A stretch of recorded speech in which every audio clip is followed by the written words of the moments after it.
All right, microphone check 1 2. What is this? It's B Michael here with Shifting Paradigms Business, and we are live here at the WB Du Bois Learning Center with the Knowledge, Understanding, and Wisdom Radio, brought to you by the Black Family Technology Awareness Association. Got my man Baba G on the ones and twos, always holding it up and keeping it down for the people. And so you're here with me live today. I'm B Michael here with Shifting Paradigms. We're going to be continuing our series on redemption paradigmatics. But real quick, you know, our program's mission, we're all about stimulating critical thought in order to realistically redefine our narrative and positively reshape our reality through dialogue with that Kuji that self-determination. And so just really wanted to get right into it. There's a book that I've been pretty much reading along with some other literature. The name of the book is called The Redemption Manual. And we went over what redemption means. You know, in scripture, it's the redemption of the soul from sin and death. But politically, it's redemption from political bondage and oppression, and dealing with the ability to return to your natural rights and to common law. And so I want to read an excerpt that's entitled A Short Essay on the Law, Understanding the Significance of Law as Relates to Our Existence. And it's so interesting. We live in a society where we're told, don't talk about two important things that touches every aspect of our life. Don't talk about religion, quote unquote, and don't talk about politics, right? But these are the two most significant aspects of our life that governs us, that determines what we are able and unable to do. Right. And so when you really look at this taboo, so to speak, of not talking about or speaking about religion and politics, we got to question why. Why are we told to not talk about these very significant topics, these very significant life activities? Right. And so, you know, it's so interesting. There's nothing new under the sun. In fact, when we look at the law and we look at the policies and the statutes and the ordinances and the regulations that have been used to circumvent individuals' natural rights, you know, this goes back to Babylon. This goes back to the civilization of Babylon back in Mesopotamia. And this also goes into the Roman Empire, which is very much still around today and very much still ruling today. But this again, and I'll actually post this in the chat so you all can have access to this here. I'm on page 235. Let me go ahead and post it right now. You can have access to the PDF. Well, I don't know if you can get it. The file's there. However, getting right to it, right? It says the ancient kings and rulers of the Middle East governed the populaces for thousands of years through what they called city-states. That's something that the District of Columbia is. The District of Columbia is a city-state. It's not a part of the continental United States of America. It's its own jurisdiction, right? So each city and the surrounding area was a state in and unto itself, independent of the other city-states. So there's three that run the world, and we've talked about that, right? We have the District of Columbia. We have London City, which is situated inside the city of London, or, you know, London, which is the capital of the United Kingdom. And then you have the Vatican City. Right, so these three, known as the empire of the city, are the political, the economic, and the religious epicenters of this empire, respectively speaking.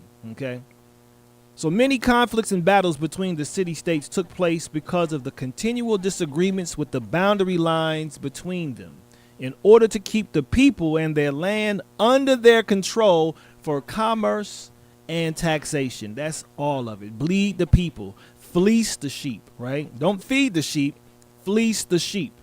This is where the term, in fact, citizen came from. Roman rulers continued to use the term as they conquered each territory by declaring, "You are citizens of Rome."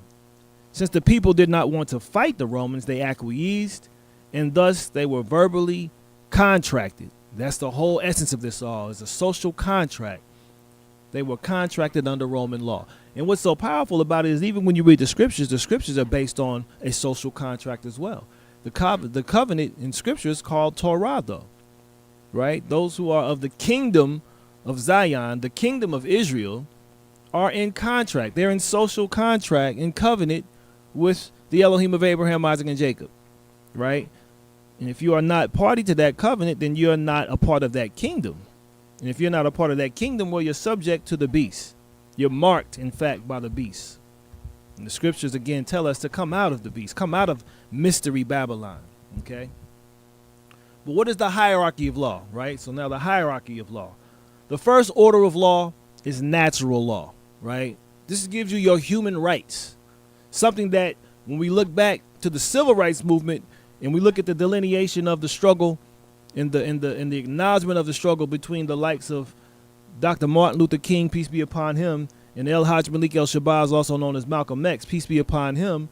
Well, that was the main contention. Why are we fighting for civil rights? Why are we going to the wolves as sheep, begging for the wolves to have mercy on us, begging for the wolves to give us what is naturally ours, human rights, right? Malcolm was like, take this to The Hague. Malcolm was like, we need to go international with this. We're appealing to a beast that has no sensibility, historically speaking, right? You're dealing with Klansmen in office, right? You're dealing with Nazis in office. They're not going to yield, right? And even though they've yielded, when you understand the difference between emancipation and manumission, you know, that's a major deal. That's a major deal. Look up the differences in the definition of emancipation and manumission. Subtle, but major, okay? So again, the first order of law is what is known as natural law. These are the supreme creator's pillars of universal law and in principle, which so necessarily agrees with nature and the state of man, right? This gives us the ability to go about the pursuit of life, liberty, property, and happiness. If we do not damage property or injure somebody or endanger the society in which we are found or disturb the peace. If you're not committing crimes, right? If you're not offending others, you know, in damaging people and their property, then you have the right to go about your life. You're self-governed, okay? They call that sovereignty. So without observing their inherent maxims, the peace and happiness of any society as a social contract can never be preserved. Knowledge of natural laws must be attained merely by light of reason, from the facts of their essential agreeableness with the constitution of moral entities in nature. And this is what the Constitution for the United States is all about, of America, really. The Constitution for the United States of America is about guaranteeing the natural rights based on natural law of every man, okay? Of course, we know some men, quote unquote, were not privy to that particular agreement. However, if you understand how to become a man, right, then you are able to operate within that system. Natural law exists regardless of whether it is enacted as positive law or regarded in any other light whatsoever or cloaked in darkness by whomever or by whatever means. It is always the governing principle. It is the head of the hierarchy. Natural law is. When law began to emerge into any moral entity's conscience through thoughts, words, and deeds, the next order of law on this planet and or universe was begun. The most fundamental law of all moral law has to do with survival, which is a universal principle. This is the law of preservation. Self-preservation is a major law. It has to do with moral interactions of any kind via relationships of buying, selling, or trading, or relating in any way. It is based upon treating and or dealing with others the way that you would like to be treated and or dealt with. We know this as the golden rule. Treat others as you wish to be treated. Love your neighbor as you love yourself, right? This is what is known as the true law of commerce. The law of commerce has been in operation since man interacted with each other starting many thousands of years ago through the recorded antiquity of the Sumerian Babylonian era, where commercial law was codified and enforced. Ancient artifacts dating over 6,000 years old reveal that the system was so complex it even included receipts, coined money, shopping lists, manifestos, and a postal system, with the medium being baked clay, right? So this is dealing with the rise of civilization through the Sumerian expression of law. Okay. As a derivative of law of commercial, being removed from natural law and therefore inferior, is common law, right? Common, which is the code together in unis, meaning service or gift exchange, to exchange together, right? That's what this means. This merged basically in England with the Magna Carta, of course, out of disputes over a portion of the earth in alloidium, which is sovereign ownership of land. When you have an alloidial title, you have sovereign ownership of it, and was allegedly based on common sense, which we know nowadays isn't at all so common. So common law is the law of the earth, governing the exchange of soil. Natural law governs the interactions of man. The law of commerce governs the matter of goods. Common law deals with soil. Okay. Common law gave rise to the jury system and many writs and processes which governments have absorbed, satirized, and made into rules and regulation processes in such courts. Common law procedures were based on the opportunity to face your accuser or the injured party in front of witnesses to sort the problem out directly. This process was never intended to include lawyers, attorneys, or judges construing their own law, as these titles, barristers if you will, right, are all based upon the allegiance of representation, which can never be the real thing. So when you get, let's say, a municipal citation, you should always ask to face your accuser. Because when you're dealing with these municipalities, they're only corporations. Corporations cannot bring suit against a human being. They can only bring suit against corporations. But we have to understand the legalese, right? I had a court date recently for a traffic infraction, and every question I was asking, of course, the prosecuting attorney objected to it, talking about relevance. But it was like, you're not giving me an opportunity to establish my defense, right? And so, you know, one thing we have to understand again within the courtroom is that it is a war of words, right? And if we don't understand the war of words or the allegiances that they have in those courtrooms, our rights will always be violated, and they will pretty much extort you of your property. Which is an entirely different matter. Well, it's not. It's an entirely. It is relevant. It's very relevant. Continuing on. Because conflicts of interest generally begin over the setting of the court and the recognition of parties to the cause of action, right? There has to be a reasonable, articulable cause, right, of suspicion that would cause an individual to be pulled over as if there was a crime to be committed, right?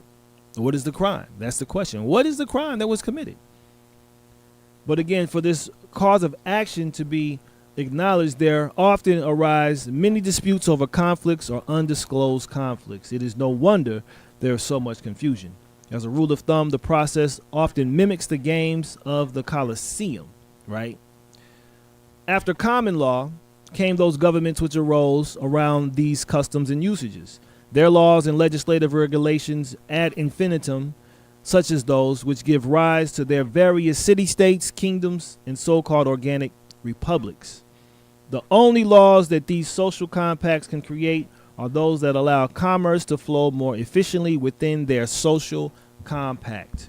The only law the so-called agency, central government, known as the United States of America, could create was to allow commerce to flow more efficiently between the social compact parties known as states. And this is what took place in 1913 when the Federal Reserve Act was legislated into power under Woodrow Wilson's administration. And he knew he messed up. He turned it over to the bankers. He knew that's when it was like, this is not good. Because the Federal Reserve is just as federal as the Federal Express delivery system. It was never intended to regulate the sovereign people of Earth who created the social compact, the true sovereigns exercising their political rights, which are superior to all civil rights of the common citizens. The people are the sovereigns, right? And so we have to understand, when you read the Bill of Rights for this particular country, when you read the Constitution and the first 10 amendments, it gives all power to the people, okay? So below that, the garbage froth, more or less, is politics and the private copyrighted company policy of foreign corporations. This means they are part of the federal corporation known as the United States of America, or the United States Corporation. They're foreign to this particular matter because, again, being a part of that city state, they have a foreign jurisdiction that is not a part of the actual countries known as states, such as the country or Republic of Missouri, the country or Republic of Kansas, right? Those are countries in and of themselves, right?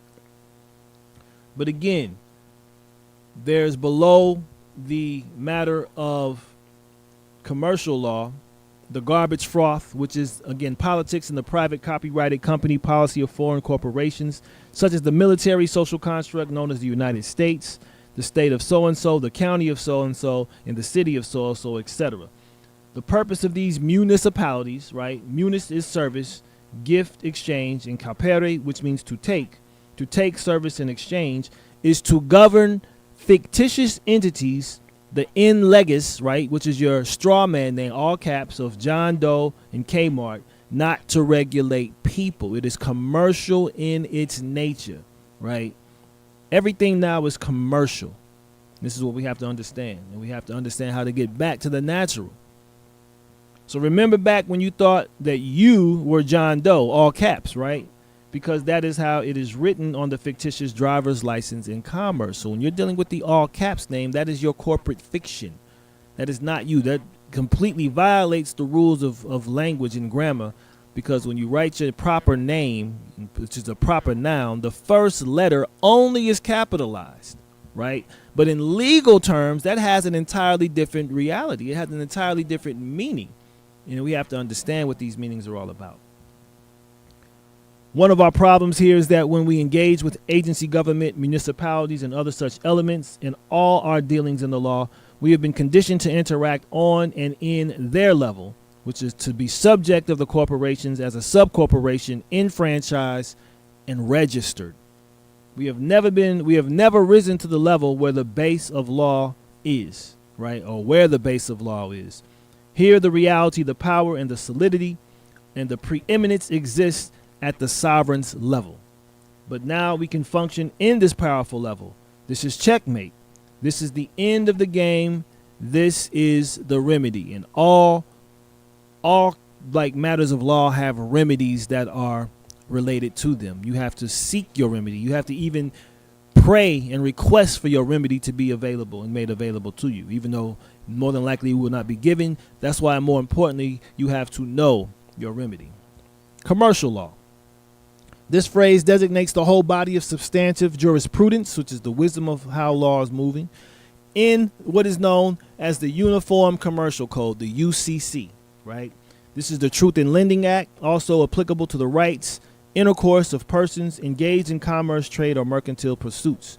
This is from Black's Law's Dictionary, the 6th edition. Commercial law maintains that commercial harmony, integrity, and continuity of society. It also states, quote, to maintain the peace and dignity of the state, end quote. Over the millennia, these principles have been discovered through experience and distilled and codified into those 10 fundamental maxims listed above. There is no legal issue or dispute possible which is not a function of one or more of these principles. The entirety of world commerce now functions in accordance with the Uniform Commercial Code, UCC, the so-called military social construct known as the United States Corporation version of the law of commercial. The entirety of world commerce now functions in accordance with the Uniform Commercial Code. Okay? Very important to know. What is the Uniform Commercial Code? The National Conference of Commissioners on Uniform State Laws, together with the American Law Institute, drafted so-called nationwide uniform laws. Each corporate so-called state has now adopted these laws. These laws govern commercial transactions, including sales and leasing goods, transfer of funds, commercial paper, bank deposits and collections, letters of credit, bulk transfers, warehouse receipts, bills of lading, investment securities, and secured transactions. The UCC has been adopted in whole or substantially by all states, Black's Law Dictionary, 6th edition. The UCC is a code of laws governing various commercial transactions, sales of goods, banking transactions, secure transactions in personal property, and other matters that was designed to bring uniformity in these areas to the laws of the various states and that have been adopted with some modifications in all states, including the District of Columbia and the Virgin Islands. This is from Barron's Law Dictionary in the 3rd edition. Unless displaced by the particular provisions of this code, the principles of law and equity, including the law merchant and the law relative to capacity to contract, principal and agent, estoppel, fraud, misrepresentation, duress, coercion, mistake, bankruptcy, or other validating or invalidating cause shall supplement its provisions. And that is from the UCC itself, Section 1, Section 1, number 103. So to paraphrase the 3rd definition above, the UCC is the supreme law on the planet, and all other forms of law are encompassed by it and included in it, except you as a sovereign, of course, right? You are the exception, but you have to know how to make yourself that exception. Pennsylvania was the first state to adopt the UCC in July of 1954, and Louisiana was the last in January 1 of 1975. The following is a quote from the Bank Officer's Handbook of Commercial Banking Law within the United States, 6th edition, paragraph 22.01, section 1, and pertains to certain types of transactions. There are 12 transactions to which the UCC does not apply. They are as follows. 1. Security interests governed by federal statutes. 2. Landlord liens. 3. Liens for services or material provided. 4. Assignment for claims for wages. 5. Transfers by government agencies. 6. Certain isolated sales of account or chattel paper. 7. Insurance policies. 8. Judgments. 9. Rights of set-off. 10. Real estate interests. 11. Tort claims. And 12. Bank accounts. UCC 104 states that construction against implicit repeal. This code being a general act intended as a unified coverage of its subject matter, no part of it shall be deemed to be impliedly repealed by subsequent legislation in such construction unless it be reasonably avoided. Nothing in the UCC has ever been repealed, nor can it ever be, no matter if any jurisdiction chooses to declare it so, because it is founded upon the Supreme Creator's pillars of universal law. Very important. In the event of conflict between a deleted section and a current section, the deleted section controls. If this is examined, one will see that it cannot be the other way. Potentially countless commercial transactions can be consummated based on the current UCC at any time. To cancel any portion of the UCC at a later point is to throw into upheaval and chaos all commercial agreements that were based on the deleted portion.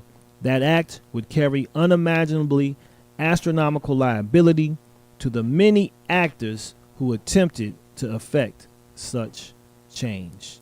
Law, people. Know the law, right? And you shall rule, right? But if you don't know your rights, you have no rights. This is why the study of law is so important.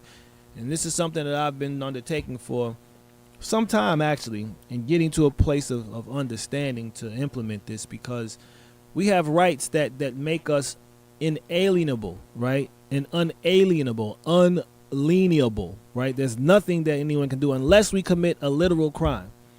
And this is where we have to understand our liberation and our liberty come from, right? And the wealthy know this. So when you're dealing with the Rothschilds, the Rockefellers, you're dealing with these top families in the United, they understand this, and they move owning nothing but controlling everything. They use trust funds. They use their power to create pretty much like immunity. They become immune to the system. They don't pay taxes. They don't do anything. And they just go about their business, accumulating wealth, passing on to the next generation, because everything is secured in their trust fund. And they have financing statements. They have security agreements. They have promissory notes, right? And they do this to secure their being, their soul. They have salvaged their soul from a system that is intent on just draining your soul, on draining your soul, right? And so these are the things that we can do to go about that. And so I want to come back to this website that I've been referring to for the past 3 shows, dealing with the difference between the United States, lowercase u, lowercase s, of America, and the United States, all caps. There's a difference. And one of the differences that we can notice is the flag. One of the big distinctions that you'll know that you're operating under the corporate entity of the United States is when you see a flag with gold fringes around it. That is a military flag. That lets you know that you are at war. But when you see just a regular flag with no fringes, this is a plain and simple United States flag that is a peacetime flag. Okay? And so when we look at the difference of it, the gold fringe flag, some say, is a flag of admiralty or maritime type jurisdiction and is not supposed to be on the land. Others say that it's not a flag at all, but it's an entire fiction. However, the gold fringe which surrounds the flag gives notice that the American flag has been captured and is now being used by the corporate so-called government to give notice of its jurisdiction. You see this flag in churches. You see this flag in places where individuals are incorporated with the state, and that creates an entirely different jurisdiction relative to the natural law and rights that you have as a human being.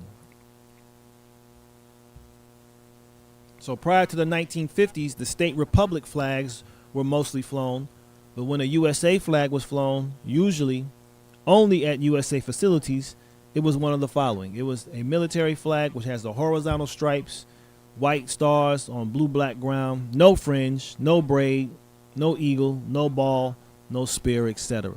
Right? And some say the correct ratio size is 1:9. Then you have the civil flag, which was created in 1799 by Secretary of the Treasury Oliver Wolcott. And again, the flag that is speaking about stands and represents the republic, and to the flag which it stands, right, to the republic. And this is where we have to again get back to understanding the difference between a democracy and a republic. We're now told that America is a democracy. America was never intended to be a democracy on paper. It was always intended to be a republic. So a 1913 postcard has a civil flag flying on the Customs House in San Francisco. Another example of the vertical stripes is the Coast Guard ensign, which was first flown by the Revenue Cutter Service in 1799 to distinguish revenue cutters from merchant ships. The flag was a symbol of law enforcement authority, not military authority. On the other hand, the flag shown with the gold fringes along its borders is called a badge. The gold braided cord tassel hangs from a pole, the ball on top of a pole, which is the last cannonball fired, mainly used at induction centers. The eagle, a bird of prey, was on top of a pole. Notice too, when you go to Babylon, when you go to Persia, the empires of Babylon, the empire of Persia, the empire of Greece, and the empire of Rome, each of those empires had an eagle as its bird. There's this bird that it represented them. But those are birds of prey, right? So it let them know that they were imperial in their pursuit, right? They were predatory nations, in fact. And there was a spear, also an instrument of war, on top of the pole. Some people see them as ornaments, but all symbols have a meaning and purpose. The flag shown above with the gold fringes is not described in Title IV of United States Code, and therefore is illegal on land except for maybe 1, the president, since he is in charge of the naval forces on high seas, and 2, naval offices and yards. But of course, when we don't know what is lawful from what is legal, right, then we have no say in anything. President Eisenhower settled the debate on the width of the fringe. The so-called jurisdiction for a naval maritime flag to be on land is that all land was under the high water mark at one time, even if it was eons ago. Flags on poles flying at the same height as other flags have equal status. A flag flying higher than the flag below indicates superiority over the flag below. Note that the corporate state flags fly below the U.S. flag. Keep in mind that the states were originally sovereign over the central government, right? Each state, the 10th Amendment, had the sovereign power to govern its own affairs.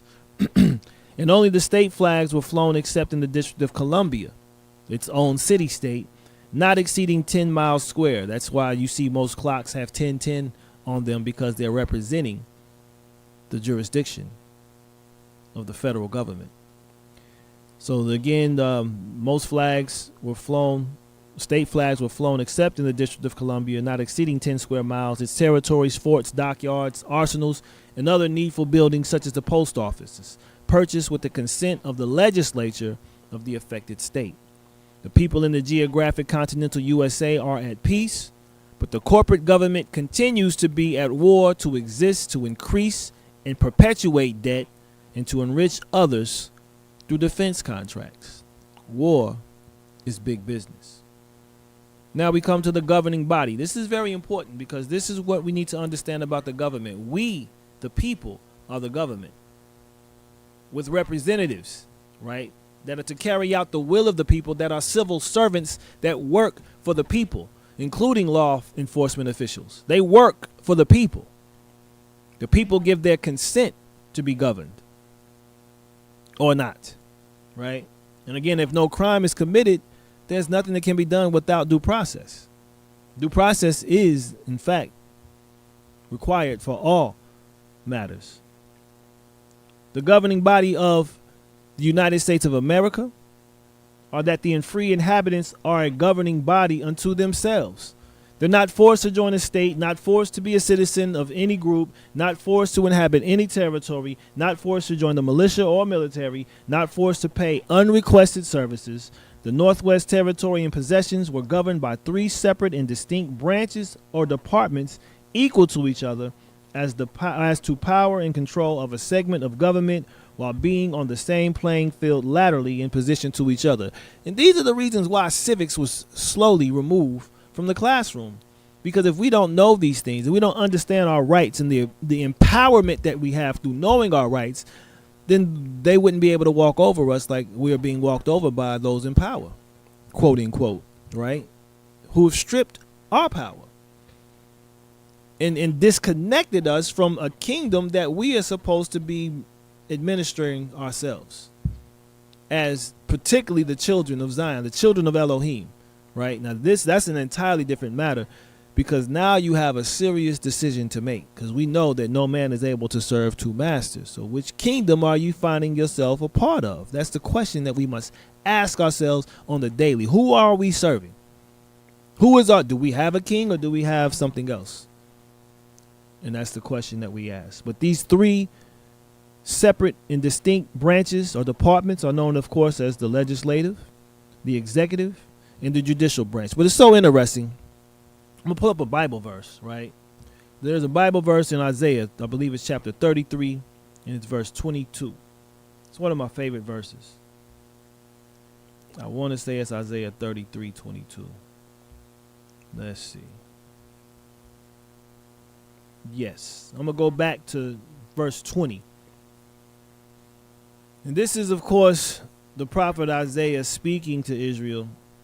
Or actually, he's prophesying to the destroyer, to the ravager, and letting him know that his time is nigh. But he's now referring to Israel in this part, in the people of the promise, telling them to see Zion, right? To see Zion, the city of our appointed times. This is from those who are in exile, right? For those who have been carried off into the land of their enemies, to those who have been taken captive, to those who are oppressed, to those who are in bondage, right? To lift up your eyes and to see Zion, the city of our appointed time. Your eyes shall see Jerusalem, an undisturbed home, the city of peace, where peace dwells and resides, a tent not taken down. Its stakes are never moved, nor any of its cords broken. But there, great is Yah, our King. There, great is Yah for us, a place of broad rivers, streams in which no boat with oars sails, nor big ships pass by. Now listen to this, verse 22. For Yah is our judge. That's the judicial branch. Yah is our lawgiver. That's the legislative branch. Yah is our sovereign. That is the executive branch. He saves us, right? And this is what all governments are mirroring. They're mirroring and counterfeiting even, and they have usurped the sovereign authority of the creator of heaven, earth, sea, and all that is in them, and have made the people worship the man-made government as opposed to worshiping the one who created man. So these are the three branches that truly the Most High occupies, but that these governments have reflected. These governments have darkly reflected, right? So when you're dealing with the legislator in the United States of America, you're dealing with the Constitution, Article 1. When you're dealing with the executive branch in the United States of America, you're dealing with Article 2 of the Constitution. And when you're dealing with the judicial branch of the United States of America, you're dealing with Article 3 of the Constitution. Okay, so those are very important to understand, but they again are just supposed to be reflections of the Most High sovereignty on earth. And that's what Romans 13 is talking about. It's not talking about corrupt governments, because if you think about it, Daniel didn't obey Babylon when those decrees were made. The Messiah didn't obey Caesar, right, when the Caesar was making attempts to, have authority over him. Abraham didn't obey Babylon back in the day either. And so you see that throughout time, that the righteous only obeyed righteous governments. They didn't obey wicked governments. They didn't subject themselves to the policies and even the laws and decrees of wicked men who ruled. Impossible, right? Impossible. But again, the purpose of having three separate and distinct branches at the same level is for checks and balances, right? But now we're having one do all, right? The judicial branch is acting as both the executive and the legislative now. And that's not how it's supposed to be. But these checks and balances are so that no one man or branch of government has complete power, right? The legislative branch consists of the Senate and the Congress. The purpose of the Senate was originally designed to voice states' rights, while Congress voiced the people's rights. And as we're in a season of voting here, it's important to understand this. Again, the Senate was designed to voice the states' rights, right? The Congress was to voice the people's rights, right? So senators work for the state. Congress people work for the people. The senators were chosen by the states and were not elected by the people. Together, though, they can come to a conclusion that meets the rights, interests, and benefit of both the state and the people. Theodore Roosevelt in 1912 said, "To announce that there must be no criticism of the president or that we are to stand by the president, right or wrong, is not only unpatriotic and servile, but is morally treasonable to the American Republic, to the American public, excuse me." So to say that we cannot criticize the president even is entirely unpatriotic, Theodore Roosevelt said in 1912, right? That's just brushed under the rug, though. You won't hear none of that. Don't have any criticism against the powers that be, right? Alexander Hamilton said in the Federalist Papers number 28, "If the representatives of the people betray their constituents, there is then no resource left but in the exertion of that original right of self-defense which is paramount to all positive forms of government. If the persons entrusted with supreme power become usurpers, the citizens must rush tumultuously to arms without concert, without system, without resource, except in their courage and despair," right? So we should not have our rights usurped. We should not become subjects to a government that is subject to the people. Conversely, you're dealing with the United States corporation. The governing body is presided over by the president, who is a Caesar, right? Which is why the executive orders are issued now. And that is how he rules, through executive order, which in fact is unconstitutional. Congress and the courts are under the president, right? They don't operate in concert. They operate subjective to that authority of the executive branch. Did you ever wonder why Congress is ignored by the president nowadays? The president is the chief executive officer, the CEO of the government or the federal corporation. Impeachment today is nearly impossible unless it is in the best interest of the controlling bankers and the one world government elite. Also, what most people do not realize is that most courts today are legislative courts and not judicial. They're administrative, in other words. They're not judicial, right? They don't really uphold the Constitution anymore.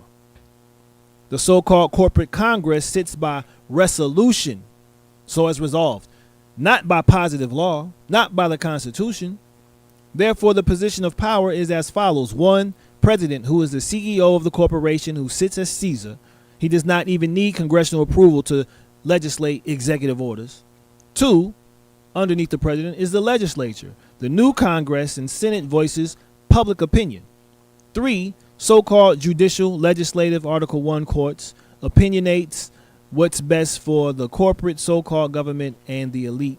And then 4 is the non-existent judicial, Article 3 courts, except for special circumstances that benefit the elite. The top position has control over the second position, and the second position has control over the last position vertically and not laterally. Remember, those 3 branches were created to uphold checks and balances, but when we don't know that that order is supposed to be established, it can completely be rused over. There are no checks and balances unless the president is concerned with the potential revolution based on the outcry of its citizens. Each puppet that comes into office wears a different costume but ends up serving the same master. The masters are the elite and the bankers operating behind the scenes. Always been that way. That's what the Wizard of Oz, in fact, is all about. When you read the Wizard of Oz, what is OZ? It is gold. It is the gold and silver ounce, right? Emerald City, where the greenback was made, right? Follow the yellow brick road. What is that? That's gold, right?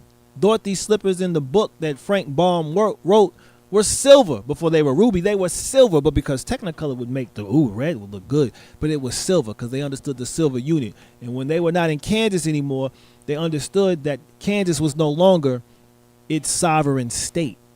You are now part of a federalized state subject to the corporate rule of the corporate fiction that was created by 1913's Federal Reserve Act.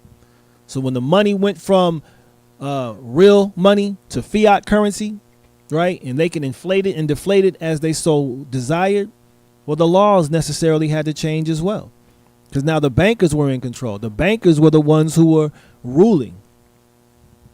And that's why, again, you deal with electoral colleges, right? You deal with representative votes. You don't deal with popular votes. That stuff is irrelevant, okay? And it's all really a nice pageant.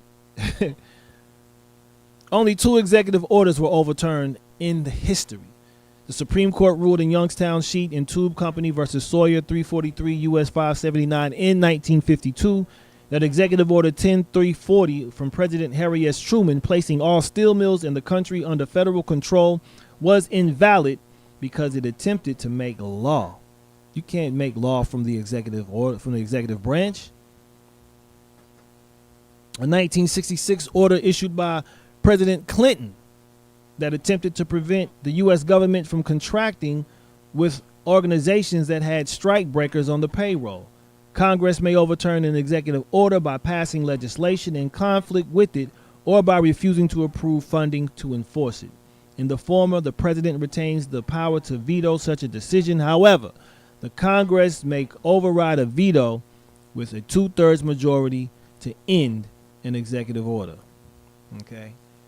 And we're going to wrap this up here with the medium of exchange. But it's important, again, to understand the governing body and how it is supposed to function. It is supposed to function with 3 branches that are subject to the people again. They represent the will of the people, right? This is so important. The people have the supreme rule in this. And that's why it's important for, again, you to know your natural rights and know what natural law is. And this is why it's so interesting why people reject religion, but religion is your key to freedom. The scriptures are your keys to your freedom. He who the Son sets free is free indeed. That's what it tells us. But what does that even mean? How does that look? That means we are subject to no man. Our only king is the one who created us. That is our sovereign, right? And when we understand what the laws of the scriptures are for, is to create literally a utopia where there's no disease. Scripture Revelation talks about this. There'll be no crying. There'll be no death. Everything will be what we know as shalom. It will be whole. It will be complete. It will be entire. It will be perfected even. Because that's what human nature is intended to do. And in fact, that's what government is for. Government is to create an environment so that humanity can evolve into its highest potential. That's the purpose of government, to protect the people. The purpose of government is to protect the people, not to fleece the people and to rob them of their wealth. But that's what is happening nowadays because, again, the people have not done our due diligence. We, the people, have not done our due diligence to know what is lawful, to know how to ensure that we retain our rights to life, liberty, property, and happiness. We don't understand that nowadays. But what this all is hinged on is the medium of exchange. Remember, the lust of money is the root of all evil. The lust of money is the root of all evil. Lawful money, which is minted by the U.S. Treasury. Lawful money is minted by the U.S. Treasury. You dealing here now with coinage, silver, gold coins, and you're dealing with silver certificates. I'll never forget, I went to go get my tires changed some years ago at a Walmart up north, and I got change back, and the change was two silver certificates, $2 silver certificates, and it looked different. I'm like, what kind of money is this? Don't even look like real money because it was minted money. It wasn't printed Federal Reserve notes, which are bills of debt. Those are bills. Those are debt instruments. America is bankrupt and has been bankrupt for years. For years. And so the medium of exchange in dealing with lawful money is dealing with coinage, silver and gold, right? And then silver certificates, which lets you know that there is that much money in the treasury of silver and gold based on the certificate. It has substance. It is controlled by the Treasury of the United States of America. It is real money. Assets of value such as silver and gold can be exchanged for the same. Many of the older generations of the American people were taught to write the S with 2 lines through it, the silver unit. The 2 lines were a derivative of the unit, signifying the silver unit. S is silver. The 2 lines were the U, the unit. The United States of America silver dollar is the accepted and approved uniform monetary unit, the coin standard. The United States of America did not issue paper money until 85 years after its independence from Britain. And when it did, it was backed by silver or gold. And this is what Abraham Lincoln did. Even at that, early Californians refused to accept and use paper currency, especially the people in San Francisco. And here we are murdering people and dying over debt. Money that has truly no intrinsic value, just based on what the Federal Reserve says it is at that particular time of interest rate, which is why inflation and hyperinflation can come and smack people so easily, which is why the price of living has exceptionally gone up. As we can look at the value of the purchasing power of $100 in 2024 compared to even 1984 is astronomical. What we can buy at $100 a day is exceedingly less than what you could buy with $100 in 1984. But what is this phony money, this green paper, not backed by assets, but it thrives on faith or what we know as credit alone, right? And the people's energy and the people as collateral is what makes this money valuable. Today, all computer programs, stock certificates, financial paper, accounting records, balance sheets and summaries, bills, bonds, promissory notes, bank paper such as checks, etc., use the familiar symbol of the S with one line through it. And it's denoting the amount of debt considered. It denotes the amount of debt considered. All Federal Reserve notes are IOUs. They are promissory notes, including the Federal Reserve notes. All notes represent, again, debt. The corporate United States is in bankruptcy and has no assets, but can only monetize debt. Now, what is lawful money? Lawful money consists of silver coins. Silver dollar, the standard unit of a value containing about 90% of silver. Gold coins containing about 90% of gold. Spanish milled dollar called the real and its fractional parts such as the medio, which is a half real. Warehouse receipts or certificates redeemable in gold or silver, such as silver certificates and gold certificates, are not in itself money, but is an exchange for a specified amount of lawful money. This includes your birth certificate. Which is a warehouse receipt. The first coins issued by authority of the United States were the KUAW cents, established in the Journal of Congress on Saturday, April 21 of 1787, that the Board of Treasury be authorized to contract for 300 tons of copper coin of the federal standard, agreeable to the proposition of Mr. James Jarvis that it be coined at the expense of the contractor, etc.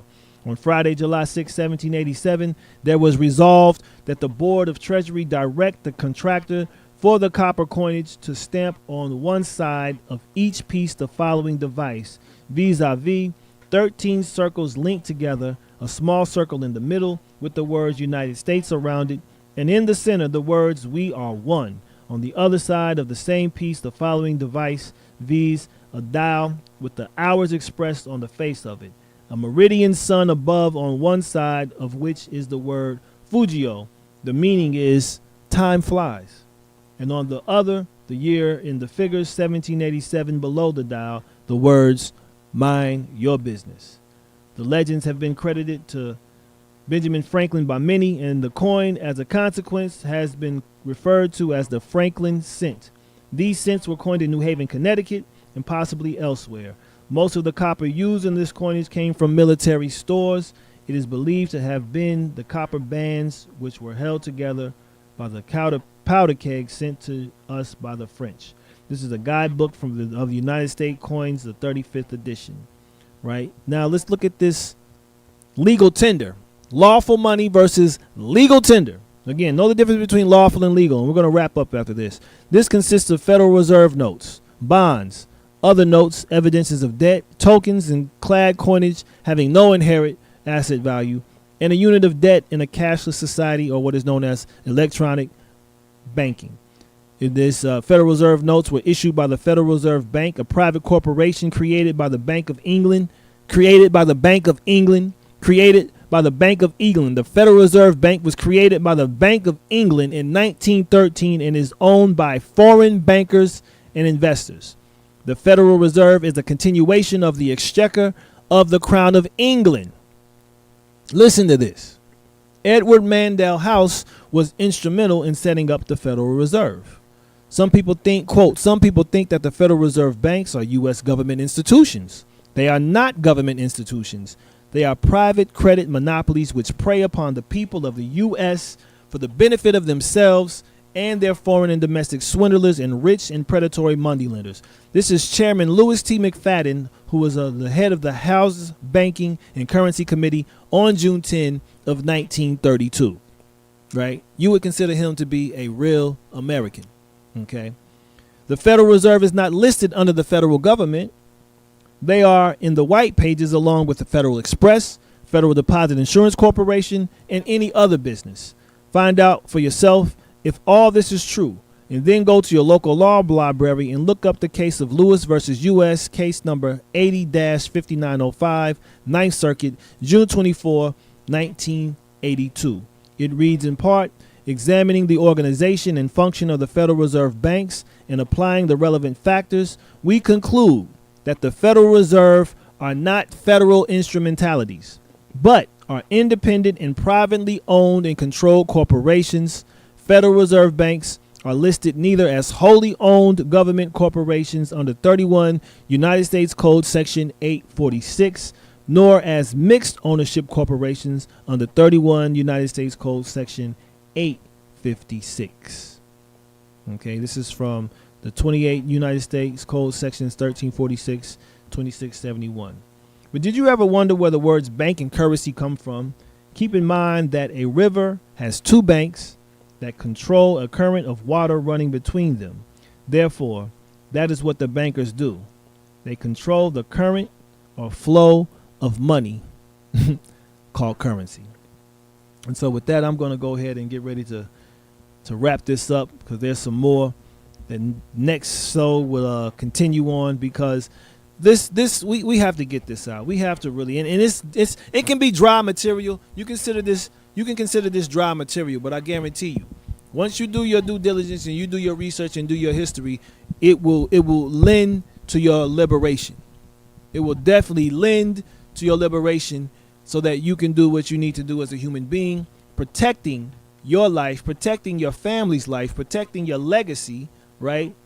And ensuring that you're able to develop maximally as a human being into who the Creator created you to be. And this is where we have to get as a humanity. This is what humanity's purpose is. Humanity's purpose is to come together and to be free and to express ourselves in the most righteous and positive way. Unencumbered. Inalienably speaking. Unless you commit crimes. Unless you are unjust. Right? Unless you are wicked and dark. Right? Then you don't deserve any of that, because you're infringing on the rights of others. If you're living peaceably, if you're pursuing righteousness, if you are motivated and led by love, then you need to understand what your rights are and how you have the right to go about your life unencumbered, unhindered, inalienably. Again, what is yours is yours. This is why when the person brought a coin to the Messiah said, let me see this coin. Well, whose face is on this coin? Caesar's. Give to Caesar what belongs to Caesar. Give to Elohim what belongs to Elohim. Right? And if you're not making any contracts with Caesar, well, then Caesar has nothing for you to actually give him. But if you make a contract to the Most High, you love Yah with all your heart, with all your soul, and with all your strength, and you love your neighbor as yourself. And with that, this is B. Michael here with Shifting Paradigms. We'll be back in 2 weeks, Most High willing, continuing on this redemption road, and we will move forward from there. But y'all have a great evening, a great week. Peace and power, one love, shalom, shalom. All right. Thank you, Baba G. I'm still on. Y'all have a good night.